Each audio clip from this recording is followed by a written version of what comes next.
Olá pessoal, estamos começando mais um episódio do Arquivo Hall, um podcast para falar de fotografia. Eu sou o Henry Miléo, sou fotógrafo, editor de fotografia e host disso tudo aqui. E no episódio de hoje o tema é o que faz uma boa fotografia ou o que faz uma foto ser boa. Quando você fotografa ou consome fotografia e você fez ou viu algo que achou interessante, que te agradou e que você considera como uma boa fotografia, você pensa no que faz aquela foto ser boa? Não é uma questão fácil de ser respondida, aliás, nem é uma questão para ser respondida, é mais uma questão para se pensar sobre isso.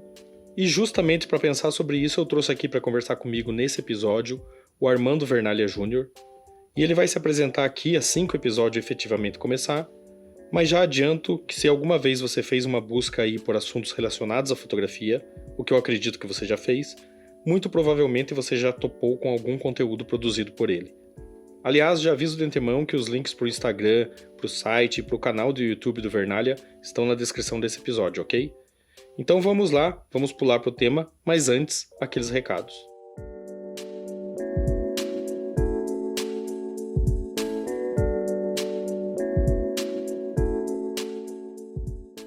Eu queria começar agradecendo ao pessoal que respondeu a pesquisa sobre o podcast, vocês são ótimos.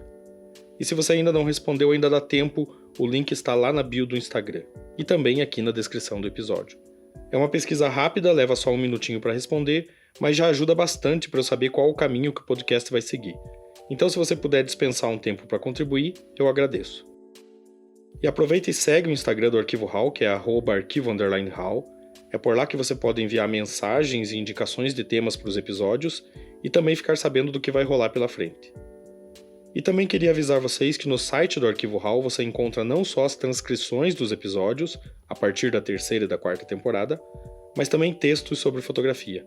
Para cada episódio que vai ao ar eu também publico um texto, geralmente nas quartas-feiras, tratando de assuntos correlatos ao que foi discutido por aqui. Pode ser um aprofundamento do tema, uma dica ou uma análise. Então faça uma visita lá, o link está na descrição desse episódio e na bio do Instagram. E se você gosta disso daqui e curte o conteúdo, você pode ajudar a manter o Arquivo Hall no ar. É simples e não toma muito esforço. Uma das formas de fazer isso é ouvindo os episódios na Aurelo. A Aurelo remunera os produtores de conteúdo por episódio ouvido na plataforma deles. Não é muito, é coisa de centavos, mas já ajuda, e é só você acessar lá orelo.cc/arquivohall. O link também está na descrição desse episódio. Outra forma de contribuir é compartilhando os episódios nas suas redes sociais e indicando para aquele seu amigo ou conhecido que você sabe que vai se interessar por isso daqui, porque quanto mais o número de ouvintes cresce, mais o podcast tem força para buscar um patrocínio e assim é possível investir em episódios cada vez melhores. E você também pode classificar o Arquivo Hall no seu tocador preferido, 5 estrelas seria ótimo, mas você pode marcar quantas quiser. E por último, você pode contribuir fazendo um Pix com qualquer valor para a chave que está na descrição desse episódio. E é isso. Recados dados, vamos para a vinheta e vamos pular para o tema.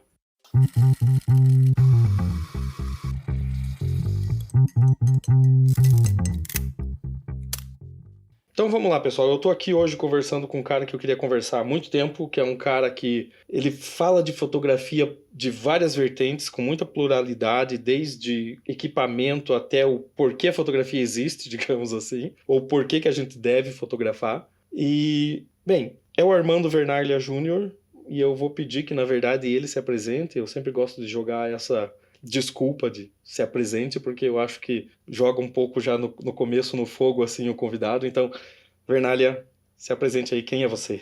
Bom, antes de tudo, obrigado pelo convite, Henry.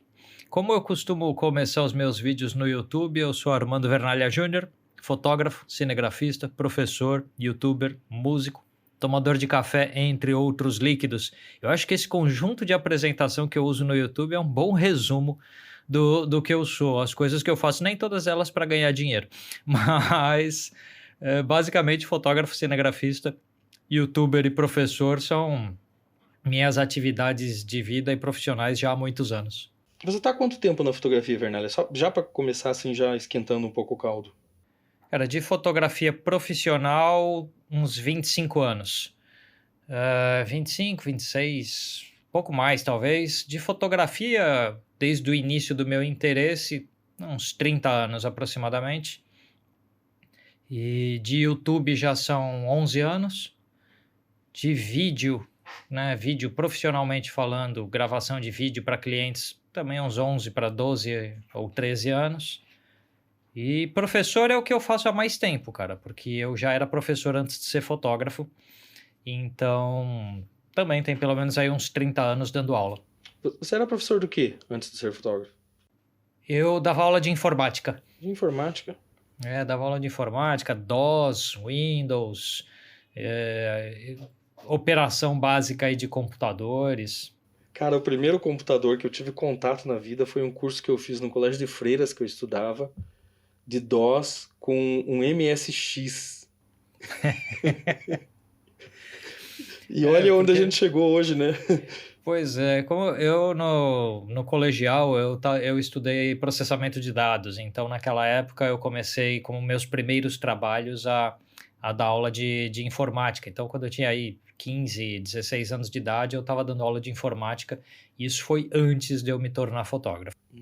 Tá, mas hoje a tua principal ocupação é fotógrafo, né? Fotografando ou ensinando fotografia? Eu acho que assim, esse conjunto de coisas, essas 4 palavras, né? Fotógrafo, cinegrafista, professor e youtuber, elas resumem as minhas fontes de renda.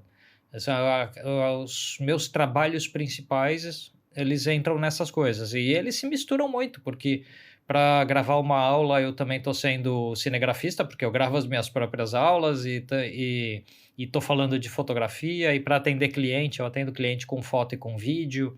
Então, esse conjunto, essas 4 palavras aí, fotógrafo, cinegrafista, professor e youtuber, respondem pelas minhas fontes de renda e as coisas que eu considero trabalho daquilo que eu faço.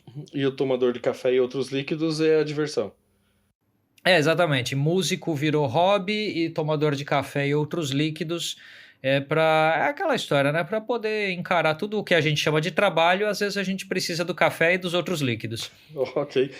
Vamos já deixar marcado que a próxima vez que eu for para São Paulo, vamos tomar um café, que eu também sou tomador de café. Oh, boa, com certeza.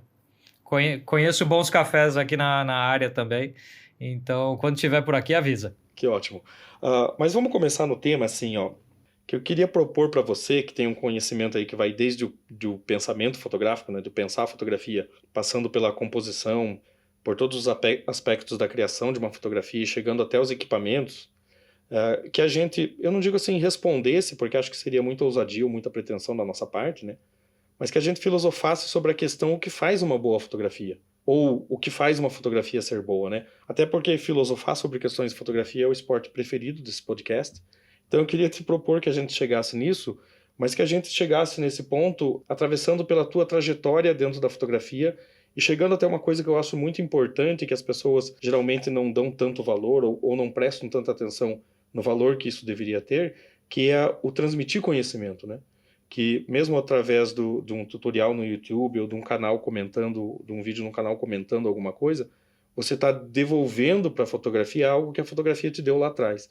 Então, eu queria que a gente fizesse esse exercício de tentar filosofar o que faz uma boa fotografia, mas transcorrendo através aí do teu trabalho, do teu ofício na área, né? Eu sei que você faz bastante vídeo de equipamento, então eu acho que a gente poderia começar por aí. Eu confesso que eu sou meio chato para falar de equipamento, porque eu sempre defendo que equipamento é claro que é importante, mas que eu acho que um fotógrafo é mais importante que um equipamento, ou que uma marca específica, enfim. Mas, enfim, tendo tanta coisa à mão hoje, né? Inclusive smartphones que têm uma qualidade interessante, o que é interessante para quem está começando, para quem já fotografa e quer investir em algo nesse momento que as fabricantes estão mudando e migrando mais para mirrorless e tal, mas que você também começasse contando um pouco como que você encontra o teu equipamento, como que você encontrou, sei lá, o teu primeiro equipamento, para a gente ter uma ideia disso. Olha, a coisa do equipamento versus fotógrafo, eu tenho uma visão de que é mais ou menos como acontece com um piloto de Fórmula 1 ou como um grande esportista. Sem o melhor equipamento, talvez você não desempenhe o melhor que você possa. Então, se você tem um equipamento muito ruim em mãos, ele talvez te atrapalhe, ele talvez impeça a realização de algumas das suas ideias. Então, não é que o equipamento vai fazer a foto, você precisa ter as ideias, sem ideia não adianta, o melhor equipamento do mundo ele é um peso para papel se você não tem ideias para fazer com ele. mas, por outro lado, um equipamento muito ruim pode ser impeditivo da execução das suas ideias. Eu digo isso porque eu comecei com minha primeira câmera. Antes, assim, as primeiras brincadeiras fotográficas com algumas câmeras que meu pai tinha, porque ele tinha câmera porque tinha, não, ele não era fotógrafo, nem entusiasta da fotografia, nada. Apenas ele ia viajar e queria ter câmeras. E as primeiras fotos que eu fiz foram com algumas dessas câmeras que eu pegava do meu pai. E a primeira câmera que efetivamente eu tinha foi uma Zenith XP12. A Zenith é uma péssima câmera.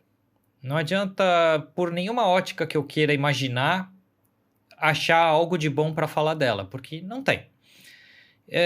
Ela tinha, por exemplo, um seletor de tempo de exposição que ia de 1/30 de segundo a 1/500 de segundo, e qualquer coisa que eu colocasse ali dava na mesma. Uma vez quando eu estava estudando, era a primeira câmera, então fui fazer testes de tempo de exposição e tal, e variei tudo ali. Cliquei várias fotos. Aí mandou para revelar, elas saíram todas iguais.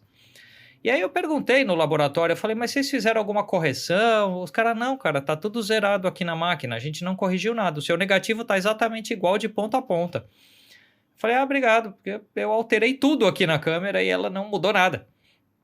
Então, assim, se eu quisesse ter aprendido de fato alguma coisa com aquele equipamento, ele teria me bloqueado dessa hipótese.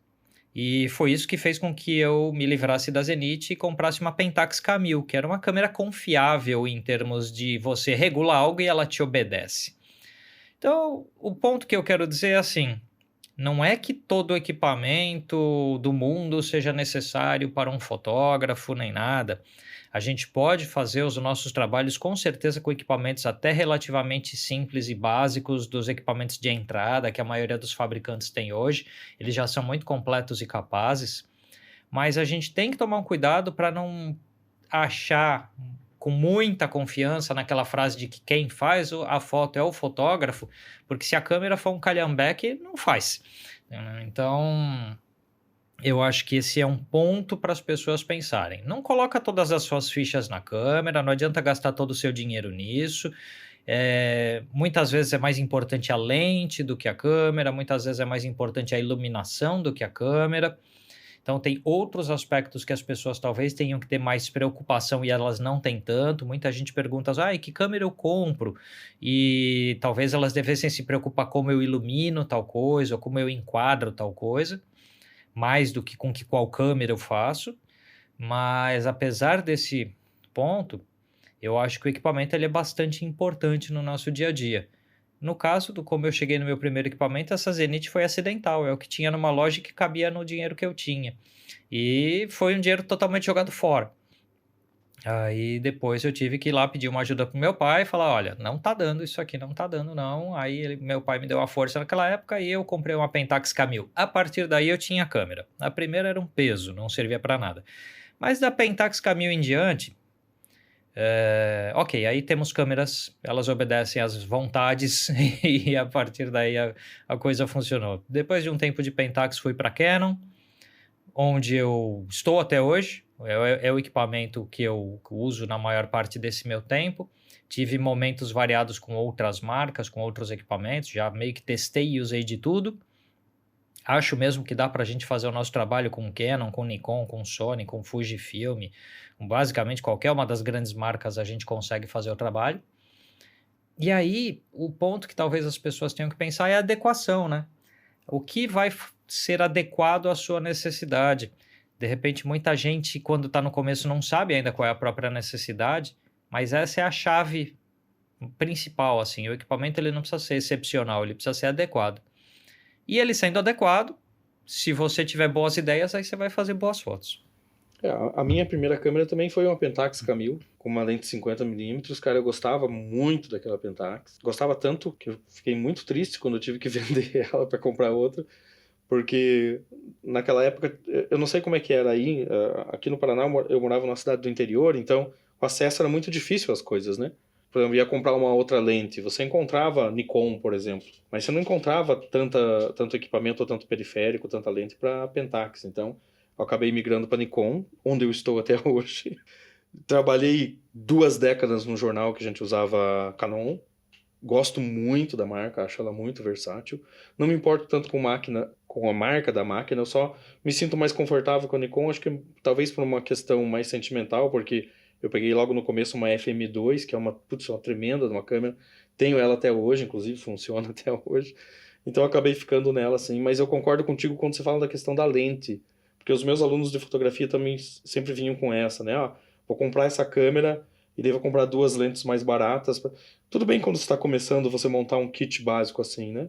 Mas eu sempre dizia, cara, a lente é uma coisa que se ela for muito boa, você vai carregar ela contigo por muito tempo, né? Eu tenho uma 50mm 1.2 da Nikon aqui, que é, sei lá, da década de 80, mais ou menos. Eu já comprei usada, né? E que ela vai até hoje, inclusive nas digitais que eu uso, né?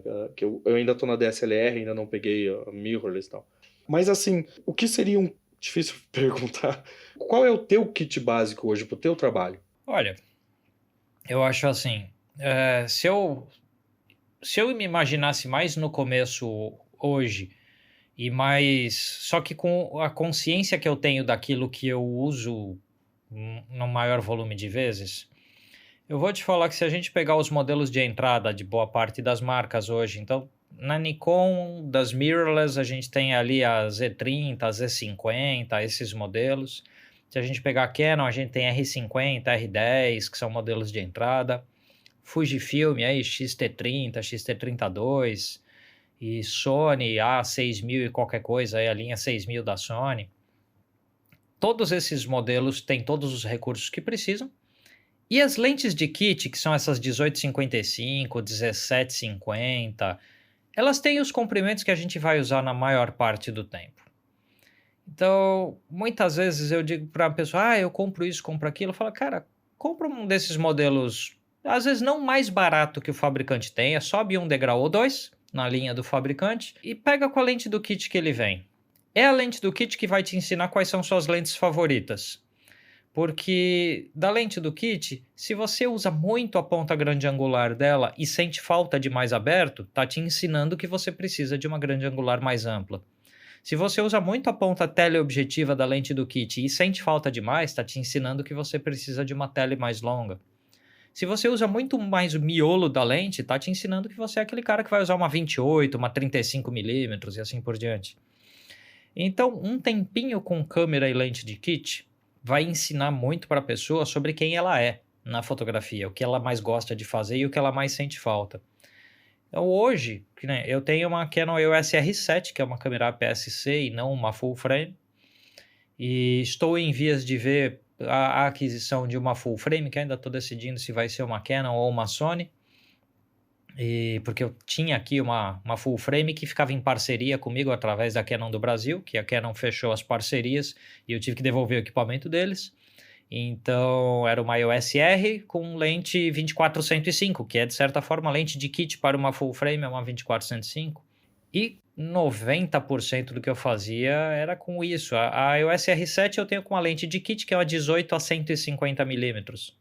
E 90% do que eu faço, os vídeos que eu gravo para o canal, tem sido com esse equipamento. Então, eu acho que muita gente despreza a lente de kit, mas é aquela história. Voltando a um ponto que eu falei mais cedo, eu falei com boa iluminação, a lente de kit vai fazer uma boa imagem. Com uma má iluminação, a 50mm 1.2 não vai render, porque ela não vai salvar uma luz mal feita, né? Uma coisa que eu gosto de separar é que o bom equipamento, assim, o equipamento excelente, então vamos pegar uma full frame topo de linha, com uma lente fixa 50, 35, dessas de abertura 1.2, 1.4 e tal. Cara, elas vão dar um excelente arquivo pra gente. Elas vão dar uma qualidade de gravação excelente. Mas se a ideia for um lixo, vai ser um lixo bem executado, vai ser um lixo com uma lente boa, vai ser um lixo com uma câmera topo de linha. É um lixo caro, né? É um lixo muito caro. Tipo jogar purpurina no lixo da cozinha. Exatamente. Então, eu dou mais ênfase a quem busca um bom conhecimento de exposição e fotometria para ter controle da luz, um bom uso de flash e de luz contínua para saber desenhar com a luz, né? Saber iluminar de fato, estudar os mestres da pintura para ver o que era uma luz estudar os grandes fotógrafos para ver o que é luz, o que é enquadramento. Isso tudo vai dar mais para alguém do que se ela está ou não usando um equipamento que é de entrada ou um topo de linha. Mas já que você falou, cara, uma coisa que eu gostei muito, tipo, estude os grandes pintores, né, a arte plástica e tal. Vamos passar para o próximo tópico, que a gente começa com o equipamento e vamos para o conhecimento, então, né? Assim, quando eu aprendi a tocar violão, eu queria aprender a tocar violão, eu falava tanto que eu queria aprender a tocar violão que a minha esposa, que era minha namorada na época, ela me deu um violão de presente. Então daí eu ia na banca e comprava aqueles revistinhas de cifras, né? O pessoal que tá ouvindo isso é antes da internet, sabe? Antes do Bill Gates dar o play lá no botão da internet. Você tinha que ir na banca e comprar uma revistinha física. Então eu aprendi. Não sou um exímio, não sou um virtuoso no violão nem nada, mas eu toco as minhas coisinhas. Mas depois, quando eu fui fazer aula num conservatório, eu tinha um monte de vícios errados, entendeu? Tinha notas que eu não conseguia fazer porque eu segurava o violão de um jeito errado. E até hoje eu me pego segurando ele de um jeito que não é 100% certo anatomicamente para eu conseguir fazer algumas coisas. Você acha que na fotografia é possível de se aprender fotografia hoje sozinho? Assim, eu tô te perguntando como produtor de conteúdo, né? Eu, quando aprendi, era aquele esquema, você ia e um fotógrafo te ensinava, você era tipo o faz tudo, você carregava a tralha, ajudava aqui, e daí lá um dia ele deixava você fazer uma 3x4. Mas você tinha uma presença perto de você, entendeu? Como que você vê a transmissão de conhecimento sobre fotografia hoje em dia? Eu acho que a gente tem grandes prós e grandes contras do tempo atual. Porque assim, quando você não sabe nada, mas tem poucas opções de aprendizado, que era o nosso caso no nosso tempo de começo. Uhum. Então, você ia aprender a fotografia sendo assistente de alguém, ou se tivesse uma escola perto de você, porque não tinha muitas escolas. Aqui em São Paulo, quando eu comecei, tinha 4, 5 escolas de fotografia. Hoje você tem, sei lá, centenas ou milhares, fora o que tá na internet. Então, o fato de ser tão pouca opção, pelo menos impede você de se perder demais na jornada. Então, realmente falta opção, mas fala assim, eu quero estudar fotografia, aqui tem um curso de fotografia, ali tem um profissional de fotografia para eu tentar ser assistente, tá bom, é isso, acabou. Não tem muita opção, você segue nessa trilha de poucos caminhos. Hoje, obviamente, tem muito mais opção de conteúdo e só no YouTube, gratuitamente para as pessoas, você tem milhões de horas de conteúdo fotográfico. Só no meu canal tem 600 vídeos. E se você vai para outros YouTubers, você vai... Então, só em língua portuguesa, você já tem dezenas de milhares de horas de conteúdo fotográfico em português. Se a pessoa tiver um conhecimento de inglês, de espanhol, mais outros milhões de horas disponíveis ali para estudar. O problema de ter tanta disponibilidade é não saber por onde você começa e o que vem depois de cada coisa. Porque você pode, às vezes, terminar de ver 200 vídeos na internet e ainda não saber fazer nada, porque aquilo ficou desorganizado, sem uma ordem formal que te colocasse numa trilha de aprendizado. A educação em casa, o ensino, né, autônomo, ele tem essa armadilha, isso é estudado academicamente, que a pessoa sozinha ela vai ser guiada pelos próprios interesses. E os próprios interesses dela, como ela não sabe o assunto que ela está aprendendo, correm inúmeros desvios e falhas, deixam buracos variados de aprendizado. E aquele aprendizado guiado, que foi didaticamente planejado, ele já busca suprir esses buracos, essas falhas e tal. Então eu, assim, acho que é possível alguém aprender sozinho e gratuitamente através de YouTube? Acho. Isso vai consumir mais tempo dessa pessoa do que se ela fosse para um curso? Vai também.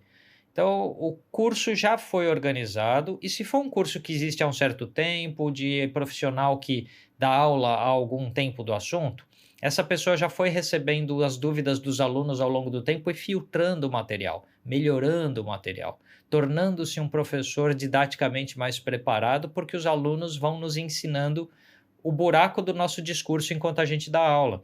Porque na hora que alguém te faz uma pergunta que você não havia pensado, você entende que falhou na construção do teu conhecimento, aí você melhora e melhora e melhora. Então, assim, ter professores é um atalho importante na construção do conhecimento. Ter a disponibilidade de conteúdo gratuitamente no YouTube é bom, mas sem organização é só uma montanha de dados, e aí você, iniciante, que não sabe das coisas, tem que organizar esses dados, mas você não sabe por onde começar. Então eu acho assim, é possível aprender no YouTube? Sim, mas vai demorar mais do que a pessoa indo para um curso. No curso a coisa vai estar um pouco mastigada para a pessoa, vai estar um pouco organizada, e aí ela acaba usando o YouTube como auxiliar. E aí eu acho que é o grande lance do YouTube. Então você está lá fazendo um curso, de repente no curso passou por um tema, como composição ou fotometria, qualquer dos temas, né, da fotografia, e aí você vai para o YouTube, deixa eu ver, hoje eu aprendi sobre composição no meu curso, deixa eu ver 50 vídeos sobre composição, aí você complementa a informação, e aí você tem riqueza de multiplicidade dessa informação. Isso que você falou eu achei uma coisa interessante, cara, porque assim, eu dei uma olhada ali no teu canal e a gente vê que tem uma lógica. Ele tem um andamento do primeiro vídeo até o último. É claro que no meio entram algumas coisas que são específicas de algo que está acontecendo naquele momento, como um lançamento do equipamento, né? Ou uma discussão sobre fotografia que você está fazendo. Só que a pessoa não necessariamente ela segue esse passo a passo, né? Por exemplo, quando eu comecei a editar vídeo, peguei na época era o Adobe Premiere, hoje eu trabalho com vários programas, mas inclusive com o Adobe, e falei, vou ver como é que faz isso. E aprendi ali com tutoriais. Depois eu fui fazer um curso e o curso organizou as coisas na minha cabeça. Eu falei assim, cara, eu sabia fazer isso, mas eu sabia fazer de um jeito muito mais difícil. Então, o problema seria mais essa busca, tipo, sei lá, fotógrafo que está começando, ele vê uma foto com um panning, por exemplo, ou um zooming, e ele descobre que o nome daquilo é panning, um zooming, e ele quer aprender a fazer aquilo especificamente. Mas ele ainda não tem o que vinha, o passo que vinha antes daquilo, que era a questão de velocidade baixa, movimento de câmera, angulação. O problema é a forma como se consome, como se busca esse conhecimento, e não a forma como o conhecimento está dentro das plataformas. A gente tem muito hoje o estudo, está muito assim, as pessoas estão mais imediatistas de forma geral. Totalmente, totalmente. E aí elas buscam o conhecimento dessa forma, imediata, tipo, neste instante quero aprender tal coisa, é isso, procurou panning e vai querer entender o panning. Não necessariamente essa pessoa quis passar por, olha, o que é tempo de exposição, como funciona, como é a reciprocidade entre tempo de exposição, abertura e ISO. Não necessariamente a pessoa fundamentou o conhecimento. E ela vai lá e às vezes ela até consegue executar um panning, coloca a câmera lá em prioridade de tempo, viu o tempo que o youtuber falou que era bacana de fazer, foi lá e treinou e fez. O problema de quem fizer a formação nesse caminho é que ela vai ter certas habilidades para criar certas fotos e postar, de repente, no Instagram dela. E bacana. Mas a hora que isso vira trabalho e o cliente pede coisas específicas, é a realização do específico que um cliente pede que dá trabalho para a gente. É falar assim, ok, isso eu preciso dominar tal técnica para fazer o que o cliente pediu. Não é uma coisa que está saindo da minha cabeça. Porque executar as coisas da minha cabeça estão dentro dos conhecimentos que eu posso ter, que são até pequenos, e eu sei pouco, mas eu executo esse pouco, tudo bem. Quando você abre a porta para as ideias dos outros, aí se você não tem a fundamentação técnica para a execução, começa a complicar a vida. E é como você falou, então, se a pessoa só guiou o aprendizado dela por objetivos de curto prazo, ela sabe um monte de coisas superficiais. Na hora que entra um trabalho grande, alguma coisa assim, o castelo de cartas do conhecimento superficial cai rápido. Por isso que é bom a pessoa se cercar de uma fundamentação. Então, sendo possível, é lógico que a gente vive no Brasil, as pessoas não têm acesso financeiro, porque o Brasil é desigual de uma forma brutal. Então, dentro das possibilidades de cada um, se a pessoa puder arcar com o investimento em cursos que organizem o conhecimento dela, com certeza ela vai estar mais bem preparada. Esse imediatismo é muito do tipo, eu não quero complicação. Só que daí quando você chega no mercado de trabalho, você vai ter as complicações. Quando um cara um produtor que está te passando um briefing diz, não, eu quero com a luz mais aberta. O cara não. O que que é uma luz mais aberta, entendeu? Ah, não, eu quero uma sombra dura nesse lado do rosto. A pessoa não sabe o que é aquilo, não sabe como fazer. Olha, tem vários pontos aí. As coisas mudam com o tempo, as tecnologias mudam e essa mudança ela é alheia ao nosso conforto, vamos colocar Sim, dessa maneira. Então, assim, quando a gente começou, nós precisávamos imaginar o resultante da fotografia, daquelas regulagens, do que a gente está fazendo, a gente precisa imaginar, porque não temos como ver. A única chance que tínhamos era imaginar, porque não iríamos ver antes do filme ser revelado. Então, você tem que pegar lá o fotômetro e falar: olha, isso aqui está mais claro aqui, aí você aponta o fotômetro para baixa luz, para alta luz, para o meio, não sei o quê. Você vai lá e fala: ok, essa luz é tanto, e o brilho vai estar ali, a sombra vai estar aqui, e assim por diante. Tecnologicamente, a coisa mudou e evoluiu para um ponto em que a resultante pode vir primeiro do que o pensamento. Então você pode clicar para ver como é que fica, né? O resumo seria esse. Eu estou vendo um negócio aqui na minha frente, deixa eu clicar para ver como é que fica e trabalhar em cima disso. É uma inversão da lógica operacional do que a gente acostumou. Eu não acho necessariamente que seja nem certo nem errado, mas o tempo atual é esse, porque os equipamentos são assim. Então, eu acho que talvez seja um pouco contraproducente a gente virar para um aluno de hoje e falar assim: olha, fecha aqui o monitor da câmera, não olha para as coisas e tal, para que você fotografe como era antigamente. Eu tenho buscado no ensino um caminho que é assim: faz a foto, põe no automático a câmera, põe tudo no automático, deixa a câmera fazer, clica. Clicou, me mostra. O que você gostou, o que você não gostou daqui? Ah, eu queria isso diferente. Então, agora você precisa entender a abertura que desfoca o fundo que você queria. Agora você precisa entender, saiu escuro, saiu claro. Então, agora você precisa entender fotometria. Então, eu deixo que a pessoa se incomode com o resultado que ela obtém sozinha, para que ela crie aquela inquietação de, poxa, eu realmente vou precisar estudar isso aqui. Então, deixar que a pessoa usufrua desse imediatismo e também se decepcione um pouco com ele, porque aí a pessoa volta falando: mas por que que o fundo não ficou assim? Por que que a luz está assado? Por que que deu muito grão na imagem que eu pus o ISO não sei o quanto?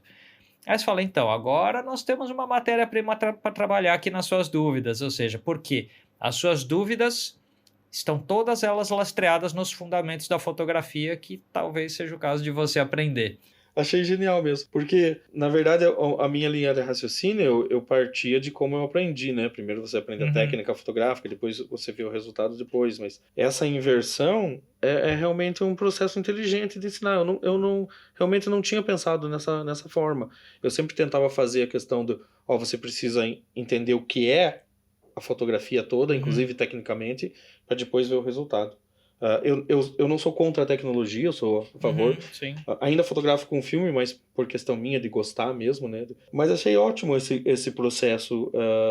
O difícil é você entenderem esse processo inverso também, né? Você tem tido bons resultados? No... Então, como eu alterei o meu sistema de aula há algum tempo, justamente o tempo digital, e assim, eu tenho um ponto de mudança na minha vida, que foi o Steve McCurry, grande fotógrafo aí da sei lá quantas capas da National Geographic. Todas, né? Todas. Esse cara, certa vez, numa palestra, falou que ele usava a câmera no automático. E ali, ele é o grande provocador de uma mudança na minha vida. Porque o McCurry, certa vez, numa palestra, perguntaram para ele como ele regulava a câmera. E ele falou: olha, boa parte do tempo estou no automático. Houve um silêncio constrangedor lá na audiência para a qual ele falava, né? Porque, poxa, o cara tá fazendo capas da National Geographic. Sim, é o Steve no McCurry, automático, né? E é o Steve McCurry, né? E isso em tempos de filme ainda, tá? E aí ele falou uma explicação que eu achei interessante. Ele falou: olha, eu sou um fotógrafo norte-americano, com todas as implicações de ser um norte-americano em certos países em que eu estou para fotografar. Então, se eu vou fazer uma reportagem no Iraque, no Afeganistão, e eu sou o cidadão americano lá, eu sou um problema, eu sou o inimigo, eu sou o cara errado no lugar errado. Então, eu não posso demorar fazendo as minhas fotos. Eu não posso criar uma complicação para mim ali naquela hora ou criar um potencial conflito para mim ali naquela hora. O automático das câmeras hoje funciona bem o suficiente para que eu não me preocupe com isso. E ele falou esse hoje, essa palestra em 1996, 97, uma coisa assim, tá? Então o cara estava fotografando com uma Nikon F4 ou algo assim, dessa geração de equipamentos em filme. E esse cara usava a câmera no modo P, o program da câmera daquela ocasião. E aí eu me pus a pensar, eu falei assim, porque eu nessa época era um jovem que não, tem que ir estudando Ansel Adams, sistema de zonas. Eu dava aula de sistema de zonas, assim, no comecinho dos anos 2000. Eu dava aula de fotometria com curva característica de contraste de filme, sabe? Esse tipo de coisa. Latitude de erro de cada película. Exatamente. Então, se você concentrar mais o revelador aqui, você tem a curva de contraste ali e assim vai. Eu dava aula desse tipo de coisa e eu falei, mas espera, o McCurry é obviamente maior que eu.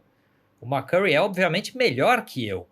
Não tem comparação. Não tenho como. Eu não tô no patamar profissional desse cara. E esse cara aí tá dizendo que usa a câmera no automático até numa capa da National Geographic. Então eu preciso entender o que ele está fazendo, eu preciso entender o que ele está dizendo. E entender que o automático funcionava foi uma abertura de horizontes importante na minha vida. Então eu passei um tempo que eu falei, eu vou pôr minha câmera no modo P e vou sair para a rua fazer umas fotos. E aí eu descobri que o McCurry tinha razão, porque aquilo funcionava. Lógico que funcionava dentro do que o sistema foi programado. Faz cinza médio o tempo inteiro. Então ela não sobreexpõe e ela não subexpõe nunca. A câmera não é capaz de tomar essa decisão, a não ser que eu vá lá na compensação de exposição e mande ela fazer. E aí quando eu comecei a entender como é que a compensação de exposição funciona, eu falei, então tá, eu continuo fotometrando. Câmera faz cinza médio e eu digo cinza médio mais 1, cinza médio menos 1. E aí eu entendi a grande chave do automático, que não existe automático. Só existe ponto de partida, é cinza médio. A câmera faz sozinha e eu posso trabalhar a partir daí. Eu entendi a partir daí o tamanho da liberdade que isso representou para eu pensar na composição. Quando eu larguei mão de, deixa eu ficar aqui pensando, abertura, tempo, eu melhorei minha composição. E eu já era professor de fotografia nessa hora, então eu me senti até envergonhado. Porque eu falei assim, eu tô dando tanta preocupação para os meus alunos sobre, olha, você tem que entender a abertura, você tem que entender o tempo. Você tem que... E aí eu decidi que eu tinha que ensinar composição e a técnica viria depois. Eu sempre ensinei isso ao contrário, porque eu aprendi ao contrário. Nos cursos que eu fiz lá no meu começo, eu aprendi técnica primeiro. Como é que fotometra, como é que expõe, como é que... ou a abertura e o que ela faz com a profundidade de campo, e essa coisa toda, que você passou por isso também. Sim. E aí eu descobri que eu ensinava tudo ao contrário, porque eu aprendi tudo ao contrário. E isso combina com o tempo atual, ou seja, a estética vem primeiro. Aí depois você corre atrás para entender o que a técnica vai fazer por essa estética. Mas essa inversão, eu acho que ela faz parte do tempo atual. Então hoje eu ensino composição muito mais. E quando a pessoa fala assim, olha, a composição eu fiz, a estética eu cheguei, mas eu queria tal outra coisa, tal outro refinamento, aí tá bom, aí a gente vai ter que mexer na técnica que fundamenta isso. Mas eu acho que o ensino ele é uma coisa mutante no tempo, né? Assim como a fotografia, o que era moda quando a gente começou é uma coisa, o que é moda hoje é outra, as capas de revista são outras, aliás, não existe mais revista quase, então... O ensino mudou junto e a gente foi se adaptando. Acho que faz parte. E amanhã, de repente, muda tudo de novo, sei lá. E tem que se adaptar de novo. Faz parte da vida. É bom que mantenha o nosso cérebro funcionando, então a gente não pode acomodar. Se a gente parar para pensar, a aula que você teve quando você aprendeu a fotografar lá no começo, ainda hoje ela ensina a mesma coisa. Só que talvez ela não seja pertinente no tempo de hoje, porque as pessoas mudaram. Se a gente pensar assim como professor, fala assim, nossa, aquilo que eu aprendi há 20 anos ainda vale hoje, é um pouco estranho, né? É um pouco esquisito pensar que um conceito aprendido do passado siga valendo se a gente está falando de tecnologia, que tecnologia muda. Então acho que é natural mudar. Outro passo que seria, e que ainda entra na questão, e que foi bacana porque você tocou nesse ponto agora, que é a composição, né? Cara, eu sempre fui muito defensor disso também, de você apurar muito o olhar, porque em teoria, né? Técnica todo mundo aprende. Mas o que faz você ser um Steve McCurry é toda uma outra questão, é todo um outro aprendizado e desenvolvimento. Então, é claro que existem lá as regras básicas, vou deixar isso entre aspas aqui, mas elas são mais como se fosse um norte para o início da viagem, né? Mais para como apurar o olhar para se destacar no cenário da fotografia. Mas como eu me destaco no cenário da fotografia? Existe diferença entre composição para trabalho mais autoral, composição para trabalho mais comercial? Que tipo de referência que é interessante? Porque, assim, uma coisa que eu vejo, que eu sempre falo, e falo aqui no podcast o tempo todo, é que eu acho que as fotos de determinados segmentos, elas são muito iguais demais, que o próprio mercado deixa pouca margem para o fotógrafo desenvolver o seu próprio estilo. Então você tem 2 ou 3 caras que são conhecidos, são famosos dentro da área dele e que vão em, sei lá, congressos, ou qualquer tipo de evento assim, e dizem, ó, hoje o que é a moda, o que está se fazendo é isso daqui. E aquela plateia de 1.200 pessoas, 2.000 pessoas, copia tudo aquilo, quando na verdade você tinha que ter 1.200 ou 2.000 fotógrafos diferentes, com estilos similares em algumas coisas, mas cada um com a sua própria identidade ali. Como fazer isso usando a composição? O que é importante, realmente importante? Olha, eu vou puxar uma sardinha aqui. Como você toca violão, então nós podemos falar um pouco de música para pegar uma arte vizinha, né? Vamos pegar uma outra arte, uma vizinha, e comentar a respeito. Na música, você pode ter 2 músicos igualmente interessantes de se ouvir, um totalmente alheio à técnica e outro fruto de um estudo formal de conservatório. Então, de repente, você tem um cara fazendo um improviso no jazz e que ele não sabe escrever a partitura daquilo que ele está fazendo, e um outro cara executando uma peça escrita com partitura, com tudo mais. E aos nossos ouvidos, ambos estão soando maravilhosamente bem, porque ambos entenderam um negócio chamado harmonia. A harmonia é um conceito muito interessante na música, pouco explorado na fotografia, que eu gosto de resumir ele da seguinte forma: é harmônico aquilo que pareceu bom para você. Soou bem no seu ouvido? Não pareceu barulho, não pareceu esquisito, não pareceu errado. Para o seu ouvido, naquele momento, foi harmônico. Então teve harmonia. A fotografia, a culinária também é igual. Você pôs lá 2 ingredientes, experimentou. Não te pareceu estranho? Pareceu gostoso? Então harmonizou. E assim vamos indo. Então o primeiro passo da composição fotográfica é a harmonia. É você fazer algo e olhar para aquilo e falar, gostei ou não gostei. E aí a gente começa a apimentar o conceito de harmonia. Eu gosto de pôr nas seguintes perguntas. Falei, tá bom, isso que você fez é harmônico? É harmônico. Você gostou? Você gostou? Você imprimiria e colocaria na parede de casa? A pessoa já dá uma pensada assim, porque ela, pera, se eu for pôr na parede de casa, eu vou olhar para isso aqui todo santo dia. Será que eu gosto de olhar isso aqui todo santo dia? É uma outra história, é uma outra relação. Ah, alguém que você conhece compraria isso aqui? Você gostou, mas alguém compraria? Você já viu isso em algum lugar? Já viu isso numa loja? Já viu isso no cardápio? Já viu isso na capa de alguma coisa? Já viu isso? Se ninguém está comprando essa ideia, tem 2 opções. Opção A, você é um gênio e acabou de descobrir algo. Opção B, isso é um lixo e ninguém está fazendo porque é um lixo. Então, tem esses 2 caminhos aí.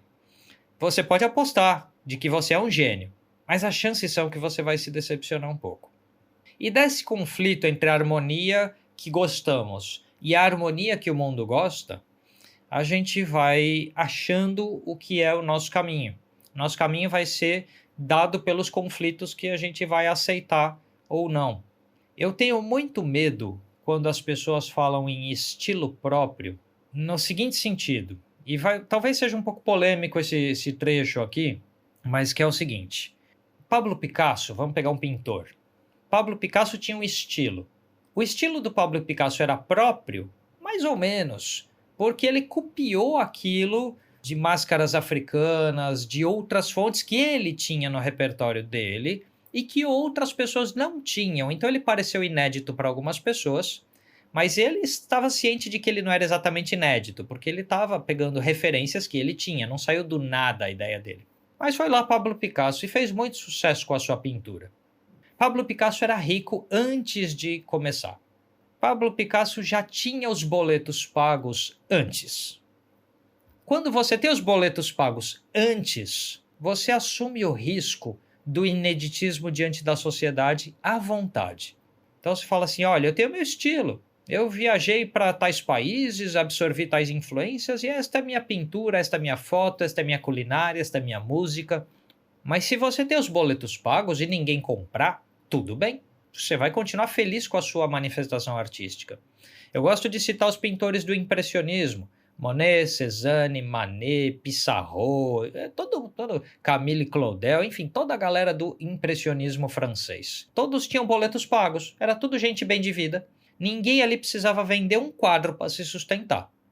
E resultado, eles não venderam os quadros deles em vida, a maioria deles. A maioria, nos dias de suas mortes, tinham centenas ou milhares de quadros guardados nos seus porões, porque às vezes vendia alguma coisa, mas naquela época não era moda, não foi aceito, não deu certo, mas eles estavam com boleto pago, então tudo bem.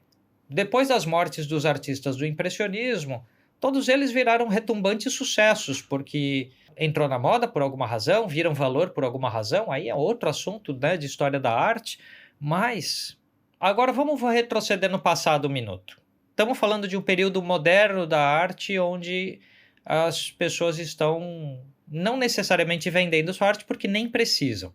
Vamos retroceder no passado e chegar lá na Renascença, nos tempos aí de Da Vinci, Michelangelo e os grandes mestres renascentistas. Eles estavam prestando serviço para quem tinha dinheiro naquela época. Então, Michelangelo, Da Vinci prestavam serviço para os ricos mecenas, que eram banqueiros, ou para a Igreja Católica, né, na decoração de igrejas e tal. Então, eles eram grandes prestadores de serviço. Pouca gente teve a oportunidade de ver como são os contratos dos artistas renascentistas para os clientes deles, mas isso lá no ano 1400 e pouco tinha contrato. Eu conheci uma vez uma pessoa que teve acesso aos contratos lá que o Michelangelo assinou para pintar o teto da Capela Sistina na Itália. E o contrato acho que tinha 70 páginas de obrigações. Então assim, Michelangelo prestava serviço e atendia ao cliente, às vontades do cliente, do mesmo jeito que eu e você. Essa ideia do estilo, o artista com estilo, é uma ideia que vai surgir depois na arte. Mas é uma ideia possível? Então, eu acho que ela é, mas ela é arriscada se você não tiver com seus boletos pagos. Mas você acha que é algo que o fotógrafo deve almejar, sim? Não acho. Eu Não? não acho, não. Eu acredito que... Eu vou dar um outro exemplo da música. Uhum. Um violinista excelente numa orquestra de primeiro nível, ele não está executando uma única nota dele. Tudo numa partitura que foi escrita antes dele, obedecendo às ordens do maestro de como ele deve fazer aquilo.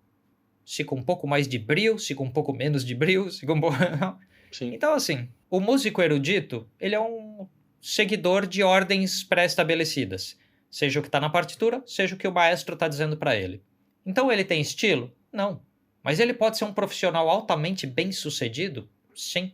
E eu gosto desse exemplo pelo seguinte. Talvez o principal violinista aí de uma grande filarmônica do mundo tem um salário incrivelmente alto. E ele não faz nada dele. E tudo bem, isso não é polêmica para um músico erudito. Ele só executa o que lhe é mandado fazer, com qualidade técnica irrepreensível. Aqui do meu lado eu tenho uma artista que é a minha esposa, a Cristiane, e ela tem trabalhos autorais dela na pintura, e ela tem os trabalhos técnicos que ela faz para a ilustração científica de livros. Na ilustração científica, você tem que desenhar exatamente o que o negócio é, porque você não pode inventar. Então, se a reação química do átomo tem que ser desenhada de tal jeito, tem que ser desenhada de tal jeito. E o biólogo ou químico que escreveu o livro está dizendo para você que é assim. Se ela desenha o corpo humano com o coração não pode ter uma artéria a mais ou uma a menos, tem que ter o que é. E ela faz atlas de anatomia desenhada. Então tem que ser daquele jeito. E ela é contratada e requisitada pelo mercado editorial para executar aquilo com o típico brilhantismo que normalmente ela executa. Então, assim, o estilo, ele pode existir, mas ele não necessariamente é uma meta a ser atingida. Porque se a pessoa for um perfeito executor das ideias dos outros, ela poderá ser um excelente fotógrafo de publicidade, por exemplo. O fotógrafo de social, casamento, por exemplo, ele não vai fazer totalmente a coisa da cabeça dele, porque o casamento são pessoas que estão lá, que são aquelas, ele não está escolhendo. O cenário do casamento é a igreja e o salão que os noivos escolheram e não ele, com a decoração que eles escolheram e não o fotógrafo. Então, assim, você vai trabalhar com um cenário que está posto, com pessoas que estão postas, com uma realidade que foi escolhida para ficar na sua frente. E aí, lógico, você vai fotografar aquilo de acordo com sua história, suas referências, suas técnicas e suas coisas, o que é o seu estilo. Você não se separa dele, você não tem escolha. Ter um estilo não garante que você paga boleto. Esse é o ponto central dessa conversa. Assim, mas aí a gente tá falando, tipo, sei lá, como... é claro, e eu acho que a grande maioria dos ouvintes é assim, o fotógrafo que é profissional e que tem a fotografia como a sua fonte de renda. Sim. E é claro, sei lá, se você vai fazer foto de um vidro de perfume com fundo branco para um material publicitário, pouco você tem no que variar aquilo, né? E no casamento mesmo você tem alguns elementos que te engessam. Sim. Mas você também tem uma certa liberdade de criar mais do que um produto num fundo branco. Então, existem vertentes da fotografia que te permitem fazer isso mais, ou existe a possibilidade do fotógrafo, sei lá, trabalha com cobertura de eventos em palestras, mas ele tem um projeto pessoal dele que é fotografar. Daí, o estilo dele entraria nesse projeto ou nessa pequena parcela mais artística dentro do ofício. Uhum. Mas é possível. Sim, possível é. O que eu falei só é assim, não vejo que o estilo deva ser uma meta. Uma meta carimbadora de uma questão profissional. E algo a ser perseguido. Sabe aquela coisa assim, você tem que ter estilo, e não necessariamente. Porque vira uma pressão adicional para quem está começando. Sim. E não necessariamente a pessoa quer. Às vezes a pessoa só quer ter um trabalho. É só um ofício. Quer ser bem sucedida naquilo, quer pagar as contas e ter uma vida. O que não é errado. Às vezes a pessoa não tem uma visão artística da fotografia, às vezes ela tem uma visão funcional da fotografia. E isso também é válido, também tem seu lugar. Também cria bons fotógrafos. Exatamente. Então, o ponto só do estilo que pelo menos como eu prefiro pensar, tá? Isso não tá certo nem errado, é só minha preferência de pensar. Eu acho que ninguém é alheio ao próprio estilo. O estilo nasce naturalmente na gente porque a gente tem preferências. Então você viu filmes, você leu revistas, você leu livros, você viajou, aquilo que você viveu construiu você aí de algum jeito. E essa vivência, ela é inseparável de você. Então, naturalmente, você faz uma foto de um jeito que você acha mais bonito ou mais interessante, porque você aprendeu desta forma. Por exemplo, a gente citou Steve McCurry, tem outros grandes nomes aí que a gente poderia passear aí, Sebastião Salgado, entre tantos grandes da fotografia, um Araquém Alcântara, que é um gênio.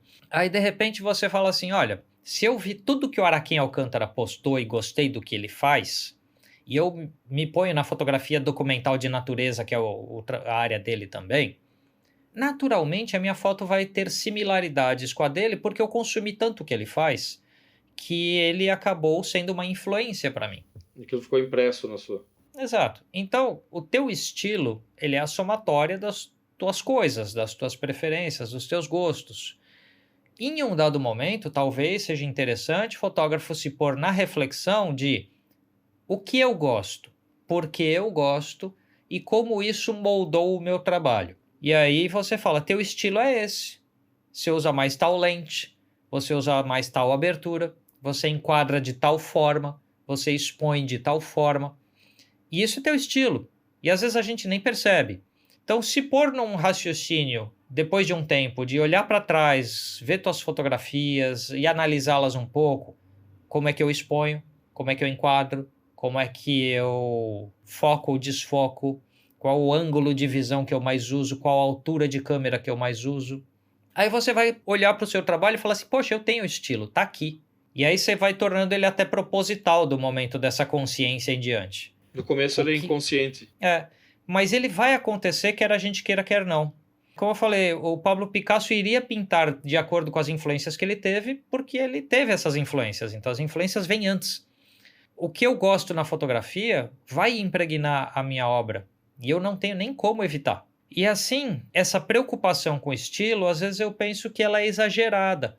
Porque o estilo todo mundo tem. Então, daquelas 1000 pessoas naquele congresso de fotografia, mesmo que todas elas se dediquem muito a imitar aquilo que elas viram no palco daquele congresso, elas ainda vão adaptar a realidade delas. E assim, o estilo da pessoa vai imperar sobre a vontade dela. Mas ela foi naquele congresso e aquilo passou a ser parte do estilo dela, porque ela absorveu uma informação ali. No ano que vem ela vai em outro congresso e absorve uma nova informação ali. Dali a alguns anos, das duas uma. Ou ela começou a perceber o que é o próprio estilo e se tornou independente desse ir e vir de modas e congressos e tal, ou para o resto da vida ela vai consumir a moda do ano e se adaptar à moda do ano, sendo então um excelente prestador de um serviço do que está na moda. Então são 2 caminhos possíveis. Se a fotografia para a pessoa for muito funcional, ele vai seguindo as modas de cada ano e se ajustando tecnicamente a elas. E se ele tiver uma visão um pouco mais artística da fotografia, ele vai começando a entender o que é o próprio estilo, vai fechando a narrativa visual dele dentro dessas amarras que ele próprio cria, que é o próprio estilo. E se ele estiver sabendo vender isso, maravilha, ele segue tendo clientes, apesar de que ele vai saindo da moda, ele vai sendo ele a sua manifestação visual. Agora, estilo da gente só tem se tiver repertório, porque as ideias nossas não saem do nada. O cérebro humano precisa combinar dados. Tem que ter bagagem. Exatamente. Você tem que ter visto alguma coisa. Você tem que ter testado, você tem que ter treinado. Ninguém desenvolve o estilo, por exemplo, nós estamos aqui conversando. Alguém que ouvir esse papo, 1h30 de papo, o estilo dela não mudou. Se ela não pegar a câmera e pegar o que ela ouviu nesse papo e falar quem é o Steve McCurry, quem é o Araquém Alcântara, quem é o Sebastião Salgado? Quem são esses 2 caras que estão conversando nesse bate-papo? Qual é o portfólio deles? Deixa eu ver. Se a pessoa não for ver e depois não pegar a própria câmera e for testar, isso não vira estilo, não vira nada. Só vai ser um gasto de tempo da pessoa que ouviu isso enquanto, sei lá, tá correndo na esteira na academia. Ou lavando louça. Lavando louça e assim vai. Então, tem que pegar isso que a gente está conversando e vai fazer alguma coisa com isso. Aí você absorveu, em algum momento isso é parte do seu estilo, quer a gente queira, quer não. Tudo que eu vi na vida virou parte do meu estilo, inclusive as coisas que eu não gostei, porque elas definiram o que eu não queria fazer. Você acha que essas referências de fotógrafo, isso é uma coisa que eu sempre digo, que elas têm que ir além da fotografia? Ou além só do consumo visual, por exemplo? Uma coisa que eu sempre digo, porque a minha atuação principal na fotografia é fotojornalismo. Quando eu comecei a fotografar com meus 17 anos, eu já comecei num jornal. Em teoria, eu tinha uma certa liberdade para criar dentro dos assuntos, porque não era todo dia o mesmo assunto. Por mais que você pegue o fotojornalismo, e eu até digo isso em um dos episódios, que ele é muito igual, e isso você consegue ver muito bem em fotografia esportiva, por exemplo. Foto de futebol, você pega as fotos de futebol, elas são todas muito parecidas. Independente se é o Real Madrid que está jogando, ou se é o time de várzea ali, sendo coberto por um profissional, ela é mais ou menos o mesmo estilo. Mas eu sempre dizia, cara, que eu trabalhava no interior e rodava muito aqui o Paraná, eu rodei o Paraná inteiro, trabalhava na sucursal de um grande jornal, então cobria muita coisa pequena, passei 11 anos cobrindo MST, então eu ia para todo tipo de lugar. E eu chegava nas cidades pequenas, menores assim, e a minha referência não era visual, a minha referência era da Macondo, dos 100 Anos de Solidão, do Gabriel Garcia Marques, sabe? Então, eu sempre acreditei nisso, que as melhores referências que eu tinha para criar o meu trabalho, dentro da possibilidade de liberdade que eu tinha de criação, elas não eram necessariamente visuais. Eu acho que vai bem por aí, porque assim, por exemplo, quando eu falei do conceito de harmonia para fotografia, em um dos meus cursos, que é o curso de composição, eu tenho uma aula só sobre harmonia e eu só falo de música nessa aula. Porque a música tem as métricas, os compassos, as coisas que vão gerar muito da harmonia. E quando a gente fala em fotografia, A regra de terços, por exemplo, que todo mundo fala da regra de terços, é o básico da composição, nada mais é do que um compasso em 3x3, é uma valsa. Então, isso existe, e a gente pode começar a pensar e falar, então eu posso começar a imaginar imagem como ritmo. Posso imaginar o ritmo de uma cena e transpor então o auditivo para o visual. Posso. Você pode pegar a narrativa da literatura e as imagens que essa narrativa constrói na tua cabeça, à medida em que você vê um lugar que combina com aquilo que você imaginou, você nunca precisa ter visto uma foto daquilo, mas aquela narrativa que você leu um Grandes Sertões, você leu um Dostoiévski, você leu qualquer coisa que você tenha lido, a hora que você bate o olho e fala, cara, isto aqui tem a ver com aquela cena que a tua cabeça tinha montado. Até a cadência de leitura, né? Exatamente. Então eu acho que, quando eu falo de repertório, é tudo. É qualquer coisa, é culinária, é fotografia, é cinema, é literatura, é pintura, design gráfico, design de objetos, é arquitetura, é tudo. Isso que eu falei são artes, culturas. Se a gente extrapolar, a gente vai para outras coisas. A gente pode ter lido algo sobre ciências e aquele conhecimento científico que não é artístico te dá uma lógica, te dá uma ideia, te dá uma coisa. Então, qualquer coisa que a gente venha a consumir enquanto informação cultural, educacional, ela pode, de alguma forma, e vai, de alguma forma, parar na nossa fotografia. É cultura, e o cérebro humano tem uma capacidade infinita de absorver. Então, tem que correr atrás mesmo. E eu acho que quanto mais cultura um fotógrafo tem, mais chance ele tem de ter tendo um repertório rico, acabar tendo um estilo que é diferenciado, porque ele consegue fazer misturas muito particulares. Lá no começo da conversa a gente falava que faz uma foto boa, né? Às vezes isso que eu ia falar agora, pra gente começar a chegar ao fim da conversa, a gente tentar responder o que faz uma foto ser boa. Então, assim, o boa para quem é uma primeira pergunta. Então, assim, o boa para o seu cliente talvez seja a execução técnica perfeita apenas. O cliente da publicidade, por exemplo, ele veio com aquela ideia e falando, olha, meu concorrente fez essa campanha, eu preciso fazer uma campanha que enfrenta essa com iguais armas. Tá bom, você vai fazer uma coisa parecida. E a execução técnica fez uma foto boa. Você foi para um evento, fazer lá o casamento. A boa execução dessas fotos é que as pessoas possam olhar para aquilo e ter boas memórias. A boa foto das nossas férias é aquela que evoca uma boa memória do que vivemos. Se você queria gerar sorrisos e a pessoa sorriu, foto boa. Se você queria gerar uma lágrima e as pessoas choraram, foto boa. A foto boa depende de objetivo. A foto é boa segundo quais necessidades. Às vezes isso inclusive é uma pergunta que aluno vem fazendo para a gente, que é, professor, essa foto é boa? E eu tenho que devolver a pergunta para ele, falando, boa para quê? Boa por quê? O que você quer com ela? Aí às vezes a pessoa não tem uma expectativa, ela só queria saber se é bonita. Fala, tá, bonita é ou não é, conforme o caso.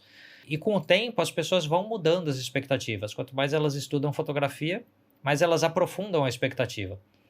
E a expectativa da gente, inclusive, aprofunda muito mais rápido que a nossa habilidade, né? Então, às vezes, a gente começa a ficar frustrado porque a gente começa a achar que tudo que a gente faz é uma porcaria, porque a nossa expectativa se torna muito grande com o nosso repertório e a gente produz algo que fala, putz, não atingi a expectativa. E é parte do processo ficar frustrado também. Mas eu penso que foto boa é a foto que atingiu algum objetivo, seja esse objetivo qual foi. Se o objetivo era passar uma mensagem, passou. Se o objetivo era mostrar algo, mostrou. Se o objetivo era e atingiu. Né? Porque a gente pode pensar na arte abstrata, que é uma arte quase sem objetivos.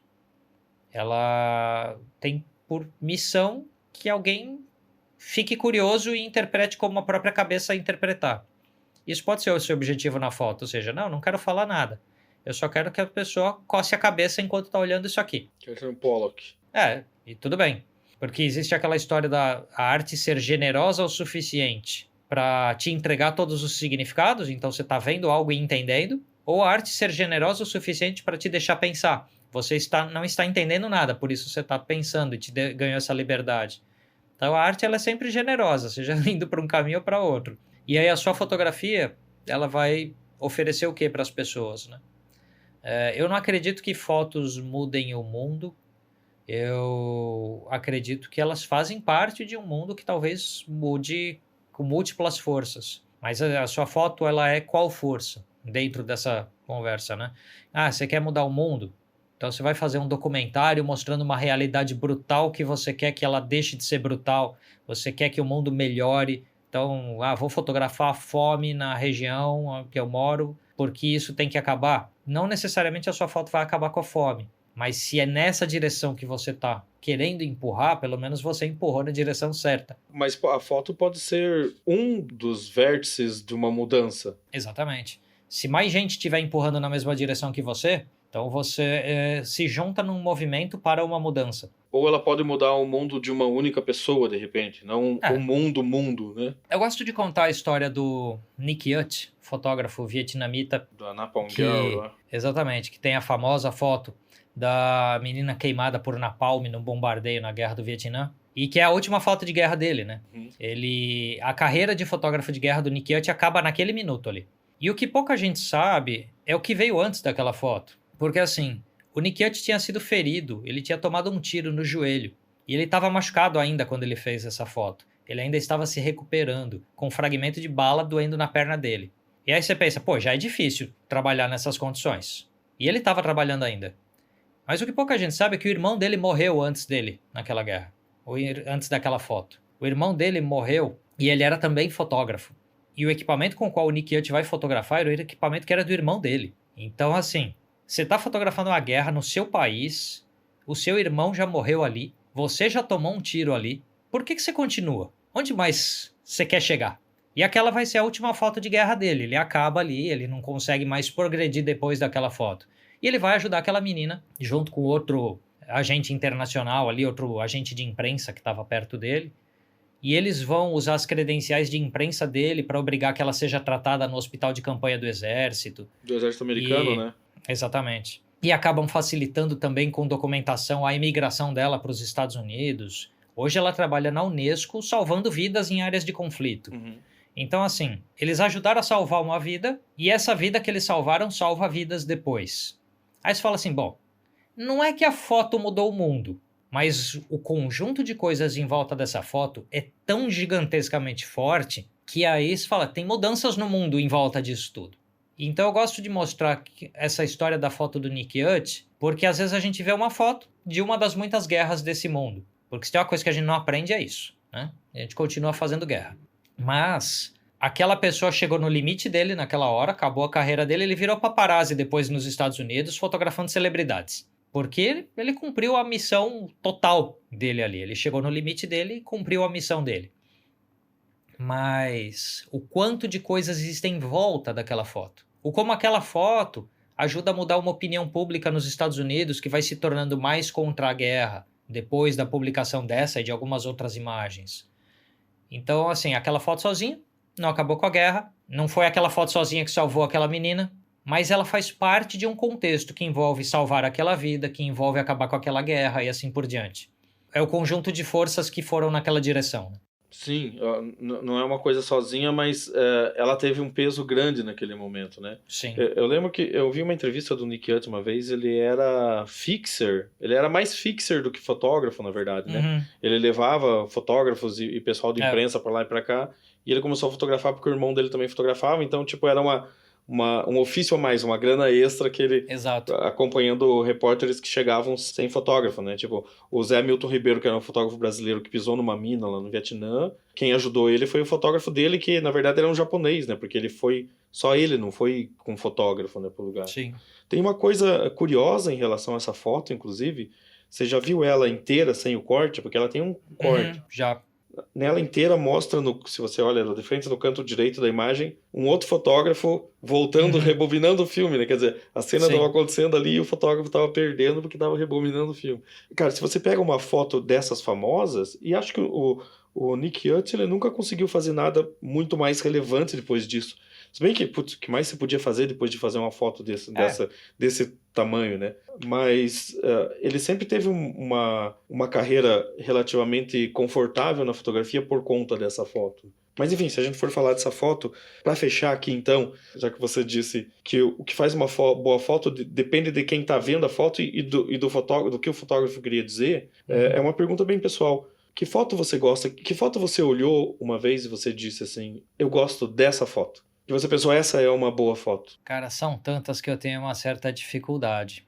Tem muitas fotos. Por exemplo, eu tenho uma foto que eu tenho uma conexão interessante, uma foto do German Lorca, da Oca, no Ibirapuera, quando o Ibirapuera estava sendo construído ainda, e o German Lorca fez uma foto ali, e que eu gosto bastante. Tem fotos variadas aí do modernismo brasileiro, que o José e a Lente tem algumas fotos que eu lembro, tem uma foto do José e a Lente que acho que uma moça e uma criança, ambas numa escada, e é isso. Tem uma foto do Alexander Rodchenko numa escadaria, uma mãe numa escadaria em citação ao filme do Eisenstein, O Encouraçado Potemkin, que tem a clássica cena da escadaria de Odessa. E o Rodchenko fez uma foto citando aquilo, e para mim aquilo é um grande filme, e aquela é uma grande foto, e as duas coisas se juntam. Eu também tenho muitos enquadramentos de filme que para mim são grandes fotos, então eu gosto muito do Stanley Kubrick, ele tem alguns enquadramentos que eu memorizei assim como grandes fotos. Então eu tenho uma sequência. Uma vez eu vi uma exposição de um fotógrafo russo chamado Vladimir Lagrange, no Memorial da América Latina, aqui em São Paulo, e o Vladimir Lagrange ninguém conhece, ninguém fala dele e tal. E, tipo, foi um momento em que eu gostei de tudo que eu vi ali, era um espetáculo visual. Depois fui ver que o cara era conhecido assim como uma espécie de Henri Cartier-Bresson do mundo soviético. Então tem tantas imagens, a famosa foto do Cartier-Bresson, do sujeito pulando a poça d'água. Então tem tantas fotos que foram fazendo parte aí da minha vida e que eu me lembro delas, que é difícil eu parar e falar assim, putz, a partir de tal foto eu tenho uma memória de que esta aqui foi simbólica e eu tenho um entendimento, vamos dizer, a partir de tal foto. É um conjunto grande de coisas ao longo da vida que eu não tenho um ponto de partida para isso. Tipo, em que momento eu parei para prestar atenção? Bem, eu acho que a gente chegou ao fim. Bem, para chegar ao fim, deixa eu dizer as minhas. Boa. Eu tenho também muitas fotos, mas tem duas que eu gosto muito, que uma é de um fotógrafo russo também chamado Antanas Sutkus, que é um retrato, é só um retrato de um menino cego. Ele tá com um paletózinho assim, bem puído, porque o Antanas Sutkus fotografava por trás da cortina de ferro soviética, né? Tanto que o trabalho dele foi ser realmente conhecido só depois que o muro caiu, né? Assim como aconteceu com outros artistas de outras áreas, Sim, e outros fotógrafos e tal. Mas cara, é um retrato simples assim, mas justamente porque eu acho que essa simplicidade é grandiosa na fotografia. E a outra é uma foto, cara, que eu costumo achar às vezes quando eu tô pensando sozinho que foi a foto que me fez querer ser fotógrafo, sabe? Que quando eu era moleque, a minha avó, eu tenho uma avó pelo lado da minha mãe, minha família é alemã, e alemão tem mania de guardar tudo, sabe? E a minha avó guardava umas revistas que ela recebia de fora do país, e ela guardava em sacos de arroz vazios, sabe? Numa prateleira que ela tinha de madeira atrás da porta do quarto dela. E eu sempre ia lá fuçar, e como eu era pequeno, as prateleiras que eu alcançava eram as mais baixas, era onde estavam essas revistas. E era uma revista que eu não lembro o nome nem nada, mas que ela trazia, depois eu fui saber que era esse o nome, aquela série do Marc Ribot que ele fotografou na Ásia, né? China, Vietnã e tal. E é uma foto que o quadro dela é cheio de pessoas. Ele fotografou numa vila no Vietnã e tá todo mundo olhando diretamente para a lente, porque era a primeira vez que eles viam um ocidental. Então tem um monte de criança e tem uns adultos mais ao fundo, todo mundo te encarando enquanto você olha a foto, sabe? E depois teve a exposição do Marc Ribot no Museu Oscar Niemeyer, lá em Curitiba. Eu fui 8 vezes ver a exposição. As últimas 6 eu fui só para ver essa foto. Eu parava na frente dessa foto. Então até hoje ela mexe muito comigo, assim. Então essas duas fotos eu acho fantástica. E se for falar em conjunto de fotografia, aí eu gosto muito do material do Robert Frank. Eu acho que ele não tem uma single shot que você olha e fala, essa foto é legal. Mas o conjunto dos trabalhos deles, dos projetos que ele fazia, funcionavam todos como se fosse uma só grande imagem de algo. Então, eu acho que a força dele é nessa. Essas eu acho boas fotos, assim. Uhum. Mas enfim, então eu vou tentar deixar essas fotos no Instagram do Arquivo Hall para vocês darem uma olhada. Se você quiser, Vernaglia, me mandar uma ou duas dessas Boa. fotos para eu colocar lá, Manda eu sim. coloco as minhas duas também. E é isso, eu queria te agradecer por participar aqui. A gente ficou falando aí por 1h30, 1h40, foi um papo bacana. Tinha mais coisa para falar, mas senão a gente se alonga aqui e isso daqui vira um reality show mais do que um podcast. Por aí. Vou deixar também as redes do Vernaglia na descrição aqui do podcast, para vocês acompanharem o canal dele no YouTube, darem uma sacada lá no site também, acompanharem o Instagram também. Então, tudo isso vai estar à disposição para vocês. Então, mais uma vez, obrigado. As portas estão sempre abertas. A hora que você quiser, só dá uma batidinha e a gente volta e grava de novo mais alguma coisa, porque o papo sempre rende. Maravilha, vamos sim. Muito obrigado pelo convite, foi um prazer. Valeu. E para vocês, pessoal, um abraço. Até a próxima. Tchau.